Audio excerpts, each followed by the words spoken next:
सौतेली माँ और बेटी एक छोटे से गांव के किनारे सुरैया नाम की एक लड़की अपनी सौतेली माँ राबिया के साथ रहती थी। उसके पिता का देहांत हो चुका था और अब राबिया ही उसकी देखभाल करने वाली थी। लेकिन प्यार के बजाय राबिया सुरैया के साथ कठोरता और बेरुखी से पेश आती। वह उससे सारा कठिन काम करवाती, अच्छा खाना नहीं देती और हर समय उसे डांटती रहती। सुरैया चुपचाप सब कुछ सहती रहती। वह अपनी सौतेली माँ के प्यार के लिए तरसती, लेकिन राबिया का दिल पत्थर जैसा कठोर बना रहा। एक दिन जब बारिश हो रही थी, राबिया ने उसे जंगल से जलाने के लिए लकड़ियां लाने को कहा। ठंड से कांपती हुई सुरैया आज्ञा का पालन करती हुई घने जंगल की ओर चल पड़ी।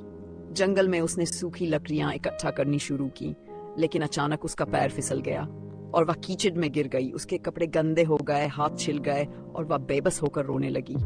तभी एक बुजुर्ग महिला वहां आई और कोमल स्वर में बोली, बेटी, तुम इतनी उदास क्यों हो?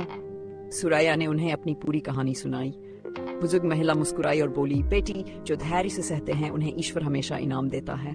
इतना कहकर उन्होंने अपने झोले से एक चमकती हुई छोटी बोतल निकाली और कहा, यह जादुई पानी है। जब तुम इसे अपनी सौतेली माँ के हाथों पर डालोगी तो उनका दिल पिघल जाएगा।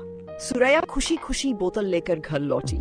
जैसे ही उसने वह पानी राबिया के हाथों पर छिड़का, एक चमत्कार हुआ। राबिया का चेहरा बदल गया और उसकी आंखों में आंसू आ गए। कांपती आवाज में उसने कहा, बेटी, मैं तुम्हारे साथ कितना बुरा व्यवहार करती रही हूँ, मुझे माफ कर दो। पहली बार राबिया ने सुरैया को प्यार से गले लगाया। उस दिन के बाद वह पूरी तरह बदल गई। उसने सुरैया की देखभाल करनी शुरू की, उसे अच्छे से खिलाने लगी और भरपूर स्नेह देने लगी। सुरैया ने ईश्वर का धन्यवाद किया कि उसकी दुआ कबूल हो गई।